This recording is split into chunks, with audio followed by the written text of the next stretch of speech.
The biggest piece of news making headlines across Pakistan is an ordinance in our law books through which the Pakistani government can prosecute anyone found of sending indecent or obscene SMSs or emails.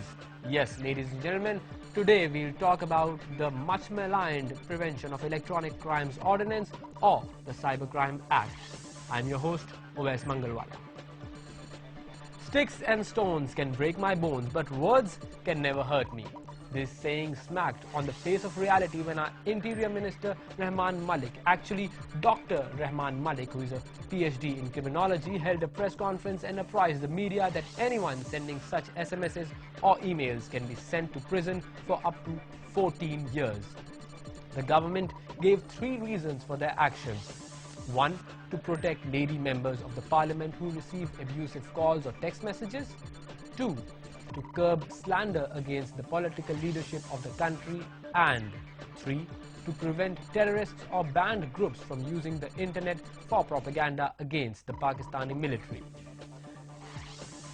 Some internet activists say that points 1 and 3 are added as a ruse and that this is to stifle political dissent on the internet. Is this really the case? On our show today, we will find out the point of view of the government and also from someone who has fought against such laws and is directly linked to it. So hold on to your remotes and get ready to become wired and active.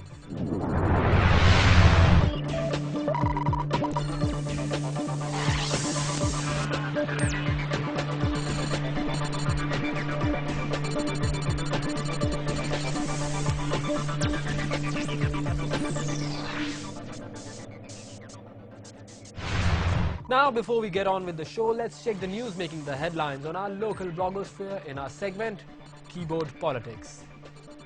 The blog All Things Pakistan had a post by Adil Najam titled Supreme Court Declares November 3rd Actions Illegal, What Does That Mean? In which the author writes that it is clear from the judgment that this does not change the legality of the government or of the oath taken by the President Zardari. He asks that as it affects only the judiciary decisions, what far-reaching impact can this decision have? Lastly, the author says that with this decision, it seems that the Supreme Court and the Chief Justice both are back in the news big time and maybe more than just the rhetoric will heat up. The blog Gappu.com had a post with the header An Apology to the Pakistani Christians, in which he writes about the tragic incident in Gojra, where some people killed more than 7 local Christians, harmed their families and burnt their houses. The extremists had accused them to have disgraced the pages of the Holy Quran. However, no evidence of any such incident was found.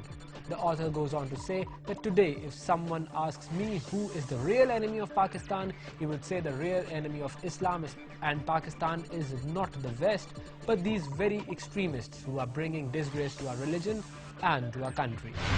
With local news from our blogs out of the way, let's check the international headlines in our segment, Global Wires.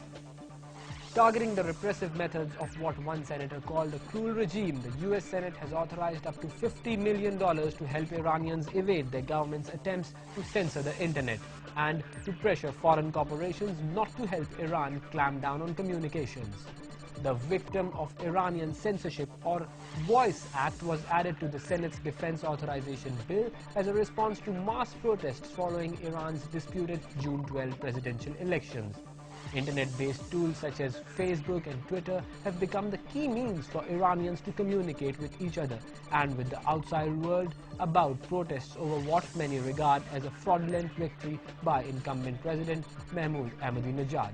Now that is what I call double standards at their best. Similar censorship activities have been going on in China for quite some time, but has anything been authorized to help the people of China? That was all the news making headlines this week. Today, as our show deals with the Cybercrime Act, I thought it best to take you on a trip down memory lane to check out this report which I had made during the last season of Wired and Active. It deals with the major penalties of which we can be sure of when using the internet. Let's take a look. It's not a fun place to be, especially if you have to spend the rest of your life over here. That's right. Life imprisonment is what you might get if you mess with the web and get caught. I am here to tell you what you should do to avoid being sent to the prison and what is written in the law books. It was the new government of President Asif Ali Zardari which enforced the Prevention of Electronic Crimes Ordinance, that is the PECO, in the year 2008.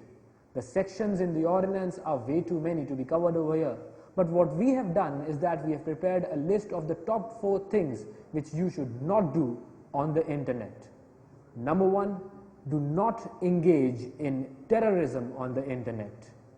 The word terrorism isn't well defined in the cyber law books of Pakistan.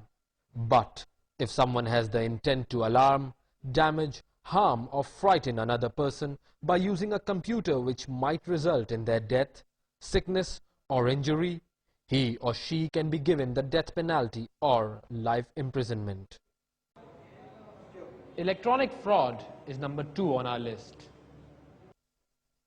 As seen recently by the FIA raids of the infamous Khanani and Kalia offices and the arrests of their owners, the government can imprison anyone who wrongfully deceives another person which may cause damage or harm to them. The price one will have to pay for such a crime is 7 years in prison and a fine. Hate getting spam email? That's number 3 on our list. Spamming.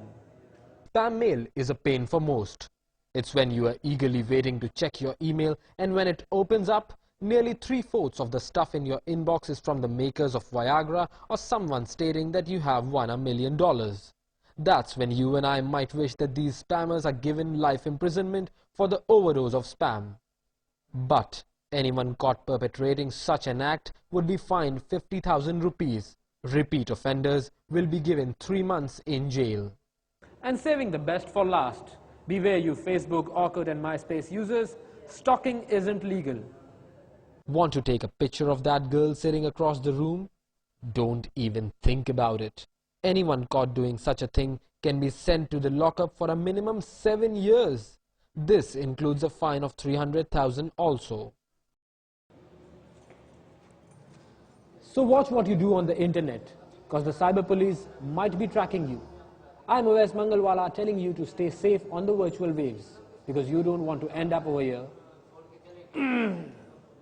It really doesn't smell very nice.